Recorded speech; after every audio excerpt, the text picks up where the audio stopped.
Hello, welcome to let's start with Abhilasha Yadav. जिसमें कि हम थर्ड चैप्टर देख रहे थे ह्यूमन बिहेवियर के बायोलॉजिकल बेसिस क्या-क्या हैं। अब हम देख रहे हैं कि तंत्रिका तंत्र यानी कि जो नर्वस सिस्टम है और उसके जो एंडोक्राइन सिस्टम है, क्या स्ट्रक्चर है, क्या उसके फंक्शन है और बिहेवियर और एक्सपीरियंस के साथ उनका कैसा रिलेशन है। तो हमारा जो जैविकीय संरचना हमारे व्यवहार के संगठन और निष्पादन में महत्वपूर्ण भूमिका निभाती है। इसलिए हम इन संरचनाओं को कुछ डिटेल में देखेंगे। तो सबसे पहले हम बात करते हैं कि तंत्रिका तंत्र। ये जो है डिटेल में कि nervous system. Nervous system further 2 part में बँटा होता है। एक केंद्रीय तंत्रिका तंत्र जिसे हम सेंट्रल नर्वस सिस्टम कहते हैं। दूसरा परिधीय तंत्रिका तंत्र यानी कि पेरिफेरल नर्वस सिस्टम। जो हमारा केंद्रीय तंत्रिका तंत्र होता है यानी कि सेंट्रल नर्वस सिस्टम है वो अगेन 2 पार्ट में डिवाइड होता है, ब्रेन में और स्पाइनल कॉर्ड में। ब्रेन के अंदर हमारा जैसे कि फोर ब्रेन है, मिड ब्रेन है, हिंड ब्रेन है, ये आता है।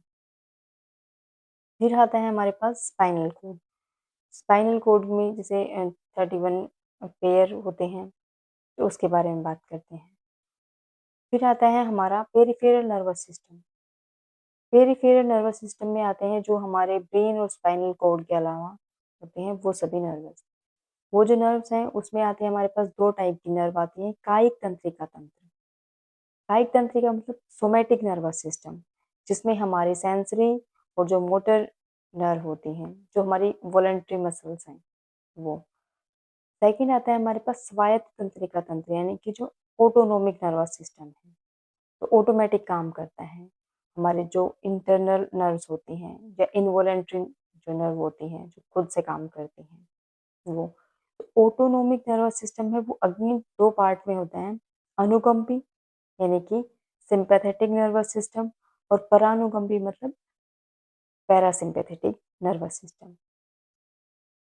तो जो ये पैरासिम्पैथेटिक होता है इसका मतलब होता है रेस्ट और डाइजेस्ट वाली सिचुएशन। अब हम इसको डिटेल में देखेंगे कि इसमें कैसे-कैसे क्या है। तो आती है नर्वस सिस्टम के पास तंत्रिका तंत्र। सभी प्राणियों में मानव तंत्रिका तंत्र सर्वाधिक जटिल और विकसित तंत्र है। यद्यपि तंत्रिका तंत्र समग्र रूप से कार्य करता है, एक होलिस्टिक व्यू होता है इसका, तथापि अध्ययन की सरलता के लिए हम इसे इसकी स्थिति और कार्य के आधार पर कई हिस्सों में बांट लेते हैं। स्थिति के आधार पर तंत्रिका तंत्र को 2 हिस्सों में बांटा जा सकता है, केंद्रीय तंत्रिका तंत्र और परिधि तंत्रिका तंत्र यानी सेंट्रल नर्वस सिस्टम और peripheral nervous system. Nervous system का वह भाग जो कठोर हड्डी के खोल यानी कि जो उसके कपाल और रीढ़ की हड्डी के अंदर पाया जाता है, उसे सेंट्रल नर्वस सिस्टम कहा जाता है। मस्तिष्क और पेरुरज्जु इस तंत्र के भाग होते हैं। केंद्रीय तंत्रिका तंत्र के अतिरिक्त तंत्रिका तंत्र के कुछ पेरिफेरल नर्वस सिस्टम में भी स्थित होते हैं। कुछ ऐसे भाग होते हैं जो मतलब ब्रेन और स्पाइनल कॉर्ड के अलावा होते हैं, जिन्हें कि हम पेरिफेरल नर्वस सिस्टम कहते हैं। पेरिफेरल नर्वस सिस्टम को पुनः सोमैटिक और ऑटोनोमिक नर्वस सिस्टम में डिवाइड किया जाता है।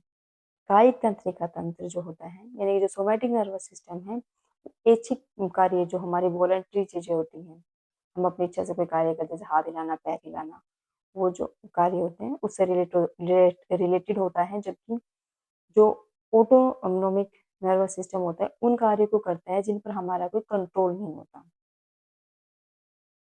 अब आता है हमारे पास परिधीय तंत्रिका तंत्र। परिधीय तंत्रिका तंत्र में वे समस्त तंत्रिका कोशिकाएं तथा तंत्रिका तंतु पाए जाते हैं। वे सभी जो नर्व सेल्स होती है, नर्व फाइबर पाए जाते हैं जो हमारे सेंट्रल नर्वस सिस्टम को पूरे शरीर से जोड़ते हैं। परिधीय तंत्रिका तंत्र को कायिक तंत्रिका तंत्र तथा स्वायत्त तंत्रिका तंत्र में डिवाइड किया जाता है। स्वायत्त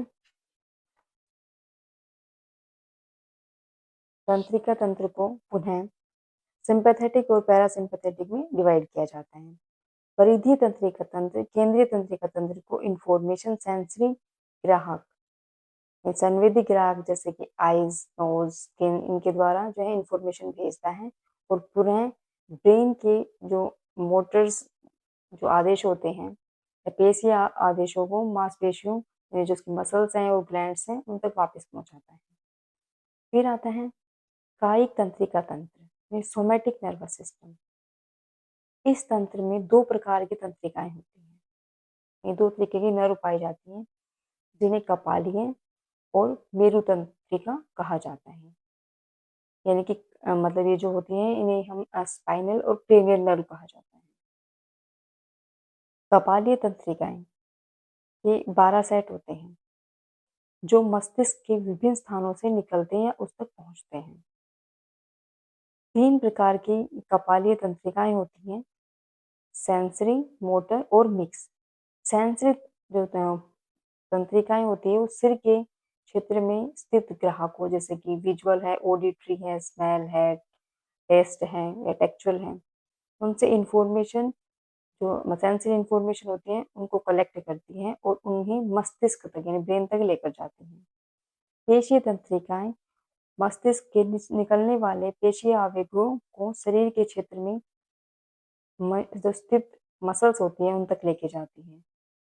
जैसे बात करें उदाहरण के लिए आंख के गोलों का संचलन पेशीय कपालीय तंत्रिका तंत्र द्वारा कंट्रोल किया जाता है।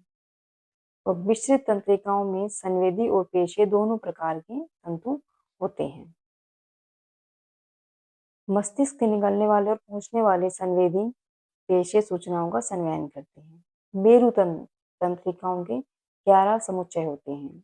जो स्पाइनल नर्व होती हैं उसमें 31 पेयर होते हैं, सॉरी जो स्पाइनल नर्व होते हैं उसके 31 पेयर होते हैं, 31 समुच्चय होते हैं जो मेरु रज्जु से निकलते हैं और उस तक पहुंचते हैं।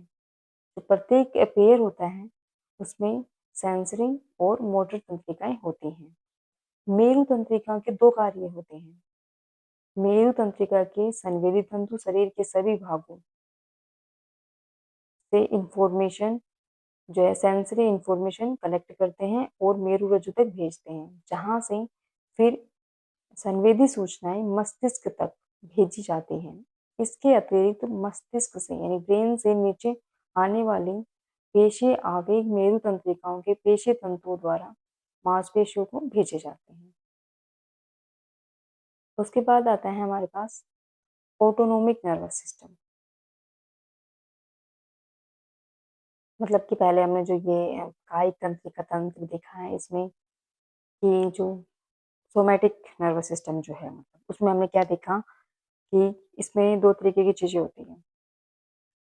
मतलब जो हमारा एक ब्रेन होता है, ब्रेन से जो इन्फॉर्मेशन है कि इनवॉलेंट्री जो ऑर्गन के पास जा रही है वो क्रेनियल नर्व के थ्रू जा रही है, या ब्रेन से जो इन्फॉर्मेशन है वॉलेंट्री ऑर्गन के पास जा रही है वो क्रेनियल नर्व के थ्रू जा रही है, या फिर जो स्पाइनल कोड है स्पाइनल कोड से इन्फॉर्मेशन वॉलेंट्री ऑर्गन के पास जा रही है इनवॉलेंट्री ऑर्गन के पास जा रही है, वो किसके थ्रू जा रही है। तो हमारे पास ये दो तरीके की नर्व होती है सोमैटिक नर्वस सिस्टम में, एक तो क्रेनियल नर्व और एक होती है हमारे पास मतलब स्पाइनल नर्व। तो क्रेनियल नर्व जो होती हैं उसके 12 पेयर होते हैं जिसमें हमारे अंदर मोटर और सेंसरी और मिक्स्ड नर्व होते हैं। तो जैसे कि ये अलग अलग इनकी फंक्शंस होते हैं कि कैसे हम कोई चीज़ को देख के रिसीव कर रहे हैं, जैसे ओल्फैक्टरी है या ऑप्टिक की चीज़ें हैं, ओकुलोमीटर है उसके बारे में बताइए, या कोई फेशियल की नर्व है या कोई वैगस नर्व है या स्पाइनल की एसेसरी हैं उनके बारे में बताती हैं। तो ये होती है हमारे पास क्रेनियल नर्व। फिर आते हैं स्पाइनल नर्व। जो स्पाइनल नर्व है उसके 31 पेयर होते हैं। 31 पेयर में क्या आता है कि हमारे पास जैसे इसमें सर्वाइकल नर्व हो गई, thoracic nerve, lumbar, sacral, coxal, इनके 31 पेयर होते हैं। तो इनके जो फंक्शंस होते हैं इसे व्हाइट मैटर और ग्रे मैटर होते हैं मिलेंगे स्ट्रक्चर के बेस पे, और फिर इनके जो फंक्शंस होते हैं अलग अलग नर्व के हिसाब से कि कितनी नर्व कितने पेयर हैं कौन से नर्व में उसके हिसाब से होते हैं। अब हम नेक्स्ट देख रहे हैं कि ऑटोनोमिक नर्वस सिस्टम। ऑटोनोमिक मतलब जो चीज़ें ऑटोमेटिक होती हैं जिन पे हमारा कंट्रोल नहीं होता, इनवॉलेंट्री जो मूवमेंट है उनकी बात करते हैं। यह तंत्र उन क्रियाओं का संचालन करता है जो सामान्यतः हमारे प्रत्यक्ष नियंत्रण में नहीं होती है, इनडायरेक्ट जिन पर हमारा कंट्रोल नहीं होता।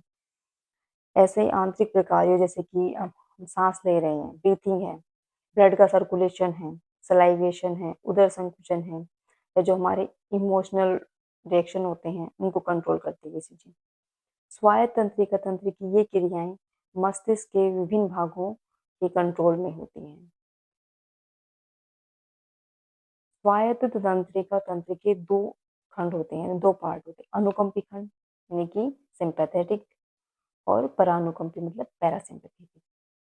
यद्यपि दोनों के प्रभाव एक दूसरे के विपरीत होते हैं, फिर भी दोनों संतुलन की स्थिति बनाए रखते हैं। जो कि ये सिंपैथेटिक सिस्टम है, वो आपातकालीन स्थिति यानी कि फाइट और फ्लाइट वाली सिचुएशन को संभालने का काम करता है, जब प्रबल और त्वरित कार्यवाही होनी चाहिए, जैसे संघर्ष या पलायन की स्थिति में। इससे आपातकाल में पाचन क्रिया रुक जाती है और रक्त आंतरिक अंगों से मांसपेशियों की ओर दौड़ने लगता है और श्वास गति, ऑक्सीजन आपूर्ति, हृदय गति और रक्त शर्करा का लेवल बढ़ जाता है। मतलब कि जो सिंपैथेटिक नर्वस सिस्टम होता है, इस टाइम क्या होता है कि जब हमारा कोई व्यक्ति है उसके सामने एक ऐसी क्रिटिकल सिचुएशन, इमरजेंसी सिचुएशन आ जाती है, तो उसके अंदर कोई भी चीज़ के मतलब कॉन्फ्लिक्ट होने लग जाते हैं या ऐसे पलायन करने की सिचुएशन आ जाती है, तो उसमें उसकी जो डाइजेशन की प्रक्रिया है वो रुक जाती है और उसके जो इंटरनल ऑर्गन होते हैं, मसल्स, इंटरनल ऑर्गन से मसल्स की ओर उसका जो ब्लड है वो चलने लग जाता है। इससे क्या है, उसके रेस्पिरेटरी जो रेट होती है वो बढ़ जाती है, ऑक्सीजन की जो रेट है या फिर जो उसका मतलब हार्ट की पंपिंग है या हार्ट रेट होती है या ब्लड शुगर लेवल जो है वो बढ़ता चला जाता है। दूसरी साइड आता है प्राणुकंपी खंड यानी पैरासिम्पैथेटिक। इसका अर्थ है ऊर्जा के संरक्षण से, मतलब जो एनर्जी होती है उसमें एनर्जी को स्टोर रखा जाता है। यह शरीर के आंतरिक तंत्र के नियमित प्रक्रियाओं का संचालन करता है। जब आपातकालीन स्थिति समाप्त हो जाती है तब प्राणुकंपी खंड कार्यभार संभाल लेता है। यह अनुकंपी तंत्रिका तंत्र की सक्रियता को कम करता है और व्यक्ति को शांत कर उसे सामान्य स्थिति में लेके आता है। परिणाम स्वरूप सभी शारीरिक क्रियाएं जैसे कि हार्ट रेट, रेस्पिरेटरी रेट और ब्लड का जो सर्कुलेशन है उसको वापस नॉर्मल लेवल पर लेकर आता है। तो मतलब कि जो ये पैरासिम्पैथेटिक वाली सिचुएशन है, ये सिंपैथेटिक के बिल्कुल अपोजिट है। जो सिंपैथेटिक में सिचुएशन बढ़ जाती है कि मतलब जो हार्ट रेट बढ़ रही है, रेस्पिरेटरी रेट बढ़ रहा है, उसको ये नॉर्मल सिचुएशन में लेके आते हैं, इसलिए इसे रेस्ट और डाइजेस्ट वाली सिचुएशन भी कहा जाता है। तो हम इसमें देखेंगे, ये है हमारे पास सिंपैथेटिक और पैरासिम्पैथेटिक। ये आता है पैरासिम्पैथेटिक परानुकंपी। इसमें क्या है कि पुतलियों का संकुचन हो जाता है, अश्रु ग्रंथि को बाधित कर देते हैं और लाश स्राव को बढ़ाते हैं। रेस्ट और डाइजेस्ट वाली सिचुएशन होती है तो इसमें हमें कोई टीयर नहीं आते, अश्रु नहीं आते, इसको ये कंट्रोल कर लेते हैं और जो हमारा खाने हैं हमें, तो उससे क्या है कि सलाइवेशन बढ़ जाता है। जो हमारे हार्ट रेट होती है उसको एक धीमा कर देता है, वक्ष पेशियों को संकुचित कर देता है, हमारा जो एब्डोमिनम होता है उसको अ, संकुचित कर देता है। पेट की पाचन कार्य की वृद्धि, जब हम कोई भी चीज़ खा रहे हैं डाइजेस्ट करने के लिए, इसको बढ़ा देता है और आँत के पाचन के कार्य की वृद्धि करता है और जो हमारा ब्लैडर होता है उसको कंस्ट्रिक्ट कर देते हैं, संकुचित कर देता है। फिर आता है अनुकंपी यानी कि जो सिंपैथेटिक है। सिंपैथेटिक में क्या होता है कि ये अश्रु ग्रंथियों को उद्दीपित कर देता है और पुतलियों को फैला देता है। जब हम किसी सिचुएशन में घबराते हैं तो क्या है कि हमें आँसू आने लग जाते हैं। लार स्राव को बाधित कर देता है, सलाइवेशन नहीं हो पाता और क्या है कि हमें स्वेटिंग होने लगती है, पसीने आने लगते हैं, हार्ट रेट बढ़ जाती है, वक्ष पेशियों को फैला देता है और जो पेट के पाचन का कार्य है उसको घटा देता है। एड्रेनलिन का स्राव करता है और आँत के पाचन के कार्य को घटा देता है और ब्लैडर को बाधित कर देता है। तो ये हमने देखा कि सिंपैथेटिक और पैरासिम्पैथेटिक के क्या-क्या फंक्शंस होते हैं। फिर नेक्स्ट आता है हमारे पास केंद्रीय तंत्रिका तंत्र यानी कि सेंट्रल नर्वस सिस्टम। केंद्रीय तंत्रिका तंत्र या सेंट्रल नर्वस सिस्टम जो है सभी तंत्रिका क्रियाओं का सेंटर होता है। यह आने वाली समस्त संवेदी सूचनाओं को संगठित करता है और सभी प्रकार की संज्ञानात्मक क्रियाएं करता है और मांसपेशियों और ग्रंथियों का प्रेरक आदेश देता है। केंद्रीय तंत्रिका तंत्र में समाविष्ट है मस्तिष्क और मेरुरज्जु। अब जैसे कि ये बताया गया, सेंट्रल नर्वस सिस्टम जो है वो सभी नर्व सेल्स का सेंटर होता है और इसमें जितनी भी सेंसरी इंफॉर्मेशन आती है ये उनको ऑर्गेनाइज करता है और सभी प्रकार के जो हमारे कोग्निटिव फंक्शंस होते हैं या मसल्स और ग्लैंड्स को आगे कैसे मूव करना है उसके लिए इंस्ट्रक्शन देता है। और सेंट्रल नर्वस सिस्टम में आता है ब्रेन और स्पाइनल कोड। अब ब्रेन और उसका जो व्यवहार है उसके बारे में बात करेंगे। ऐसी धारणा है कि मानव मस्तिष्क करोड़ों वर्षों में निम्न स्तर से पशुओं के मस्तिष्क से डेवलप हुआ है, और यह डेवलपमेंट जो प्रक्रिया अभी भी जारी है, ये कंटिन्यूस चलती रहती है, रिवोल्यूशन होता रहता है।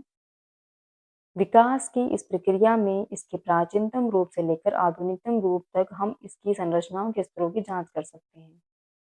उपवलकुटीय तंत्र सेरेब्रल कोर्टेक्स हैं, मस्तिष्क में ब्रेन स्टेम और अनुमस्तिष्कीय प्राचीनतम संरचनाएं हैं, जबकि विकास के क्रम में प्रमस्तिष्क सेरेब्रल जो है सेरेब्रल कोर्टेक्स नवीनतम परिवर्तनीय है।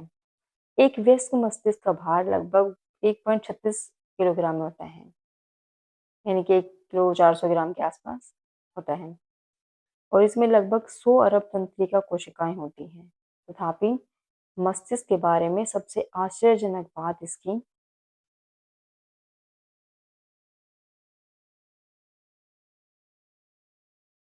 ह्यूमन बिहेवियर और विचार को दिशा प्रदान करने की योग्यता है, न कि इसकी तंत्रिका कोशिकाओं की संख्या। मस्तिष्क क्षेत्रों और संरचनाओं में संगठित हैं जो विशिष्ट प्रकार करते हैं। मस्तिष्क क्रमविक्षण से पता चलता है कि कुछ मानसिक प्रक्रियाएं मस्तिष्क के विभिन्न क्षेत्रों में वितरित हैं, लेकिन बहुत सी गतिविधियां केंद्रित भी होती हैं। उदाहरण के लिए मस्तिष्क का पश्च कपाल वाले खंड दृष्टि के लिए विशिष्ट होता है। दृष्टि के लिए जो ओसिपिटल लोब होता है उसके बारे में बताया जाता है। फिर आती है मस्तिष्क की संरचना, जो ब्रेन की स्ट्रक्चर है उसके बारे में बताया जाता है। अध्ययन की सुविधा के लिए मस्तिष्क को 3 हिस्सों में बांटा गया है, ये हिंड ब्रेन, मिड ब्रेन और फोर ब्रेन, पश्चिम मस्तिष्क, मध्य मस्तिष्क और अग्र मस्तिष्क। तो मस्तिष्क की संरचना की बात करते हैं तो हमारा जो है ब्रेन है, ब्रेन में ये पिट्यूटरी ग्लैंड है, ये जो हमारा स्पाइनल कोड होता है, फिर इसमें ये अनुमस्तिष्क है, मेडुला ओब्लांगाटा है जो हमारी जो सर्वाइवल रिलेटेड चीजें होती हैं उनको कंट्रोल करता है, फिर पॉन्स होता है, और ये मिड ब्रेन होता है। मिड ब्रेन में जो ब्रेन स्टेम पाई जाती हैं, पीनियल ग्लैंड होती है जो हमारी ब्रेन के अंदर पाई जाती हैं, और ये प्रेमस्तिष्क है जिसके अंदर सेरेब्रल कॉर्टेक्स पाया जाता है, और थैलेमस और हाइपोथैलेमस ये हमारे ब्रेन के अंदर पाए जाते हैं। फिर आता है पश्च मस्तिष्क। पश्च मस्तिष्क में आते हैं, पश्च मस्तिष्क में आता है हमारे पास, मतलब इसको हम हिंड ब्रेन बोलते हैं। इसके जो स्ट्रक्चर इसमें आता है, सबसे पहले मेडुला ओब्लांगाटा। यह मस्तिष्क का सबसे निचला हिस्सा होता है जो मेरुरज्जु से स्टार रहता है, यानी कि जो मतलब स्पाइनल कोड होते हैं उससे सटा हुआ रहता है। इसमें तंत्रिकीय केंद्र होते हैं जो मूलभूत जीवन सहायक गतिविधि जैसे कि श्वास लेना, हृदय गति और रक्तचाप को नियमित करते हैं। इसलिए मेडुला ओब्लांगाटा को जीवन आधार केंद्र माना जाता है, और इसमें कुछ केंद्र स्वायत्त क्रियाओं के लिए भी होते हैं। फिर हिंड ब्रेन में आता है हमारे पास सेतु, जिसे हम पोन्स कहते हैं। ये एक और मेडुला से दूसरी ओर, मतलब एक ओर तो क्या है मेडुला से और दूसरी ओर मिड ब्रेन से जुड़ा हुआ रहता है। पोन्स का एक केंद्रक होता है जो हमारे कानों द्वारा संचारित श्रवणात्मक संकेतों, जो कोई भी ऑडिटरी सिग्नल्स आते हैं उनको रिसीव करता है। और ऐसा माना जाता है कि सेतु हमारे स्लीप में जो है, स्लीप के जो कंट्रोल करता है रचना तंत्र होता है उससे जुड़ा होता है, कि जैसे हम जो भी स्लीप में जो ड्रीम लेते हैं उससे रिलेटेड होता है। इसमें एक केंद्रक होते हैं जो चेहरे की अभिव्यक्ति यानी जो हमारे फेशियल एक्सप्रेशन है और श्वास प्रश्वास यानी कि सांस लेना, इनहेल और एक्सहेल जो संचालन को भी प्रभावित करते हैं। फिर आता है अनुमस्तिष्क। पश्च मस्तिष्क का यह सबसे विकसित हिस्सा होता है, यानी कि सेरेबेलम, जो अपनी झिल्लीदार सतह से आसानी से पहचाना जा सकता है। यह शारीरिक मुद्रा और संतुलन को बनाए रखने और कंट्रोल करने का कार्य करता है, मतलब कि जो फिजिकल पोस्चर है और उसका जो बैलेंस है उसको मेंटेन रखना और उसे कंट्रोल कर रखने का कार्य सेरेबेलम द्वारा ही किया जाता है। इसका मुख्य कार्य मांसपेशी क्रियाकलापों में समन्वय करना है, यानी कि जो मसल मूवमेंट्स होते हैं उनमें कोऑर्डिनेशन करना होता है। यद्यपि पेशीय आदेश अग्र मस्तिष्क में उत्पन्न होते हैं। जो मोटर न्यूरॉन की जो इंस्ट्रक्शन होती हैं वो फोर ब्रेन में होती हैं। अनुमस्तिष्क उनको ग्रहण कर और उसको कोऑर्डिनेट करते हैं और मसल्स को भेजते हैं। यह क्रियाकलापों की विधियों की स्मृति भी स्टोर करके रखता है, जिससे हम कैसे चलें, साइकिल पर कैसे चलें, इनको मतलब ये जो ये इसके पोस्चर रिलेटेड चीज होती हैं उससे रिलेटेड होता है। फिर आता है मध्य मस्तिष्क, यानी कि मिड ब्रेन की बात की जाती है। मिड ब्रेन में आता है मध्य मस्तिष्क, अपेक्षाकृत छोटे आकार का होता है और यह पश्चिम मस्तिष्क और अग्र मस्तिष्क को जोड़ता है, यानी कि जो हिंड ब्रेन है और जो फोर ब्रेन है उसको जोड़ता है। यहाँ कुछ तंत्रिकीय केंद्र जो कुछ विशेष प्रवृत्तियों से रिलेटेड होते हैं तथा चाक्षुष और श्रवण संवेदनाएं पाई जाती हैं। मध्य मस्तिष्क का एक महत्वपूर्ण हिस्सा जिसे रेटिकुलर एक्टिवेटिंग सिस्टम कहा जाता है, रेटिकुलर एक्टिवेटिंग सिस्टम, जो हमारे भाव प्रबोधन के लिए उत्तरदायी होता है। संवेदी आगत को नियमित करके यह हमें सजग और सक्रिय बनाता है। पर्यावरण से आगत सूचनाओं के चयन में भी ये हमारी सहायता करते हैं। जैसे एनवायरनमेंट से हमें कोई इन्फॉर्मेशन आ रही है उसको कैसे सेलेक्ट करना है, इसमें ये हमारी हेल्प करता है। ये आता है हमारे मिड ब्रेन में। मिड ब्रेन में क्या है, हमारा रेटिकुलर एक्टिवेटिंग सिस्टम होता है और हमारा जो मिड ब्रेन में दो चीजें होती है हमारे पास, टेक्टम और टेगमेंटम। टेक्टम जो होता है वो एक रूफ होता है और टेगमेंटम जो होती है कवरिंग एरिया होता है। टेक्टम में हमारे पास दो तरीके के कॉलिकुलस पाए जाते हैं, एक इंफीरियर कॉलिकुलस होता है और एक सुपीरियर कॉलिकुलस होता है। तो जो इंफीरियर कॉलिकुलस होता है वो हमारी जो ऑडिटरी रिफ्लेक्सेस होती हैं उनको मतलब रिसीव करता है, उनकी इंफॉर्मेशन जो होती है उसके बारे में स्टोर करता है और कैसे उनकी मतलब रिएक्ट करना है उनके प्रति उसके बारे में बताता है। जबकि जो सुपीरियर कॉलिकुलस है वो जो विजुअल रिफ्लेक्सेस हैं उनके बारे में बताता है। फिर नेक्स्ट आता है हमारे पास अग्र मस्तिष्क। अग्र मस्तिष्क मतलब फोर ब्रेन। फोर ब्रेन में आते हैं हमारे पास कि अग्र मस्तिष्क को सर्वाधिक महत्वपूर्ण हिस्सा माना जाता है क्योंकि यह सभी प्रकार की संज्ञानात्मक, संवेगात्मक और प्रेरक क्रियाकलापों को संपादित करता है। अब हम अग्र मस्तिष्क के चार मुख्य भागों की चर्चा करेंगे। तो जैसे कि क्या बताया गया है कि जो हमारा फोर ब्रेन है उसमें सभी कॉग्निटिव, इमोशनल और जो भी हमारे प्रेरक क्रियाकलाप हैं उन सबके बारे उनको संपादित करता है। तो इसमें है थैलेमस, हाइपोथैलेमस, सेरेब्रल कॉर्टेक्स और सेरेब्रम, इनके बारे में बताया जाता है। सबसे पहले आता है हमारे पास हाइपोथैलेमस। अधस चेतक मतलब कि मस्तिष्क के सबसे छोटे भागों में से अधस चेतक एक है, किंतु यह व्यवहार में बहुत महत्वपूर्ण भूमिका अदा करता है। सान्वेगिक और अभिप्रेरणात्मक व्यवहारों में शामिल शारीरिक प्रक्रियाओं का यह नियमित करता है। मतलब जो इमोशनल और जो हमारे मोटिवेशनल बिहेवियर होते हैं में जो शामिल हमारे जो फिजिकल प्रोसेस हैं उनको ये रेगुलेट करता है। जैसे कि भोजन करना, पानी पीना, सोना, तापमान नियमन, काम उत्तेजना, मतलब कि जैसे जो हम कैसे ईटिंग कर रहे हैं, ड्रिंकिंग कर रहे हैं, स्लीपिंग है, टेम्परेचर रेगुलेशन का काम है, सेक्स अराउजल है, उनको ये कंट्रोल करता है। यह शरीर के आंतरिक वातावरण यानी कि जो उसकी हार्ट रेट है या ब्लड रेट है या टेम्परेचर है उनको कंट्रोल करता है और उनको रेगुलेट करता है। और विभिन्न प्रकार की जो एंडोक्राइन ग्लैंड्स होती हैं उनसे निकलने वाले जो हार्मोन्स होते हैं उनको भी ये रेगुलेट करता है। फिर आता है थैलेमस। थैलेमस हाइपोथैलेमस के ऊपरी हिस्से पर एक अंडाकार रूप में स्थित होता है। इसमें तंत्रिका कोशिकाओं के गुच्छे होते, क्लस्टर होता है और यह एक प्रसारण स्टेशन, इसे एक प्रकार का रिले स्टेशन भी कहा जाता है।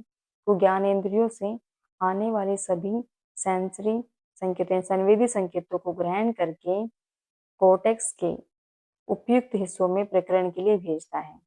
फलकुट से निकलने वाले सभी बहिर्गत प्रेरक संकेतों को भी ग्रहण कर शरीर के उपयुक्त भागों में भेजता है। फिर आता है उपवलकुटीय तंत्र, जबकि जो सेरेब्रल कोर्टेक्स है वो यह एक ऐसी संरचनाओं के समूह से बना होता है जो पुरातन स्तनधारी मस्तिष्क का हिस्सा है। शरीर में शारीरिक तापमान, रक्तचाप और रक्त शर्करा स्तर का नियमन करके यह आंतरिक समस्थिति को कायम रखने में मदद करता है। मतलब ये उपफलकुटीय तंत्र का क्या कार्य है? तो इसका जो फंक्शन है वो है कि हमारे जो शरीर में कुछ शारीरिक तापमान, जो बॉडी टेम्परेचर होता है उसको, और जो ब्लड प्रेशर होता है वो, और ब्लड शुगर लेवल जो होता है उसको रेगुलेट करता है, और जो इंटरनल होमियोस्टेसिस बनाए रखने का काम करता है। इसके लिए क्या है कि हाइपोथैलेमस से भी इसका काफी गहरा संबंध होता है। हाइपोथैलेमस के अलावा उपफलकुटी तंत्र में हिप्पोकैम्पस और गलतुंडिका भी समाविष्ट होती है। दीर्घकालिक मेमोरी में हिप्पोकैम्पस की ओर संवेगात्मक व्यवहारों में गलतुंडिका की महत्वपूर्ण भूमिका होती है। मतलब कि जो हम ये लॉन्ग टर्म मेमोरी होती है उसमें हिप्पोकैम्पस का काफी रोल होता है, और जो इमोशनल बिहेवियर होते हैं उसमें एमिग्डाला का काफी इम्पोर्टेंट रोल बताया गया है। फिर आता है प्रमस्तिष्क, मतलब सेरेब्रम। यह प्रमस्तिष्क वलकुट के नाम से भी जाना जाता है। सेरेब्रल कॉर्टेक्स से भी जाना जाता है। मतलब कि यह भाग सभी उच्च स्तरीय संज्ञानात्मक प्रकारों, यानी कि जो हायर लेवल कोग्निटिव फंक्शंस होते हैं, जैसे कि अटेंशन, परसेप्शन, लर्निंग, मेमोरी या लर्निंग बिहेवियर है, रीजनिंग, प्रॉब्लम सॉल्विंग है, उसको कंट्रोल करता है। और मानव मस्तिष्क की कुल परिमाण का 2/3 भाग प्रमस्तिष्क होता है। इसकी सघनता 1.5 mm से लेकर 4 mm तक की होती है, जो मस्तिष्क की पूरी सतह को ढक लेती है। और इसमें तंत्रिका कोशिकाएं, अक्षतंतुओं के समूह और तंत्रिका जाल होती हैं। ये सभी हमारे लिए संगठित कार्य करना और प्रतिमाएं, प्रतीक, साहचर्य और समृद्धि सर्जन करना संभव बनाते हैं। मतलब जो हमारे फोर ब्रेन होता है, इसके अंदर ये सभी प्रक्रियाएं पाई जाती हैं। थैलेमस, हाइपोथैलेमस है, ये सब चीजें। फिर आता है कि प्रमस्तिष्क 2 बराबर भागों में डिवाइड होता है, जिन्हें प्रमस्तिष्क गोलार्ध कहा जाता है। यद्यपि दोनों गोलार्ध देखने में एक जैसे लगते हैं, किंतु प्रकारात्मक रूप से गोलार्ध सामान्यतः दूसरे की अपेक्षा अधिक प्रभावशाली होते हैं। उदाहरण के लिए बायां गोलार्ध यानी कि लेफ्ट हेमिस्फीयर सामान्यतः भाषा संबंधी व्यवहारों को कंट्रोल करता है, और दायां गोलार्ध यानी कि राइट हेमिस्फीयर सामान्यतः प्रतिमाएं, देशिक संबंध, प्रारूप, प्रत्याज्ञान जैसे विशिष्ट कार्यों को संभालता है। यानी कि जो राइट हेमिस्फीयर है वो कोई भी सिंबल्स हैं या कोई रिलेशन है या कोई प्रारूप है किसी चीज से रिलेटेड, उसको रिकॉग्नाइज करने के लिए ऐसे फंक्शन को संभालता है। ये दोनों जो हेमिस्फीयर होते हैं एक सफेद माइलिन आच्छादित तंतुओं के समूह से जुड़े हुए होते हैं, जिसे महासंसर्जक पिंड या कॉर्पस कॉलोसम भी कहा जाता है। कि दोनों जो राइट और लेफ्ट हेमिस्फीयर होते हैं, इनको जो जोड़ता है उसे कॉर्पस कैलोसम कहा जाता है, जो दोनों हेमिस्फीयर के बीच में इंफॉर्मेशन लाने और ले जाने का कार्य करता है। फिर आता है प्रमस्तिष्क के वलकुट को भी 4 पालियों में यानी कि 4 लोब में डिवाइड किया जाता है। ललाट पाली, पार्श्विक पाली, शंख पाली और पश्चकाल पाली। ललाट पाली मतलब फ्रंटल लोब। फ्रंटल लोब जो है वो संज्ञानात्मक कार्यों जैसे कि अवधान, चिंतन, स्मृति, अधिगम और तर्कना से रिलेटेड है, किंतु यह स्वायत्त और संवेगात्मक अनुक्रियाओं पर भी अवरोधात्मक प्रभाव डालता है। यानी कि जो फ्रंटल लोब है वो हमारे जो कोग्निटिव फंक्शनिंग है, जैसे कि अटेंशन, थिंकिंग, मेमोरी, लर्निंग और रीजनिंग है, इनसे रिलेटेड होता है। फिर आता है पार्श्विक पाल यानी पैराइटल लोब। पैराइटल लोब जो है मुख्यतः त्वचीय और संवेदनाओं और उनका चाक्षुष और श्रवण संवेदनाओं के साथ समन्वय से संबंधित है। यानी कि जो पैराइटल लोब होता है वो मेनली सोमैटोसेंसरी चीजों से रिलेटेड होता है, और उनका जो कुछ मतलब कि चाक्षुष यानी देखने वाली चीजें हैं, ऑडिटरी मतलब विजुअल, और कुछ ऑडिटरी यानी कि जो सुनने वाली चीजें, उनकी जो सेंसेस होती हैं उसके साथ में भी कोऑर्डिनेशन रखता है। फिर आता है संकपाली यानी कि टेम्पोरल लोब। टेम्पोरल लोब होता है जो श्रवणात्मक सूचनाओं के प्रक्रमण से रिलेटेड होता है और ये प्रतीकात्मक शब्दों और ध्वनियों की समृद्धि यहाँ रहती है। यानी कि टेम्पोरल मतलब कोई भी चीज जो ऑडिटरी इंफॉर्मेशन है उसकी प्रोसेसिंग की बात हो रही है। फिर आता है पश्चकपालक पश्चकपाल पाली यानी ओसिपिटल लोब।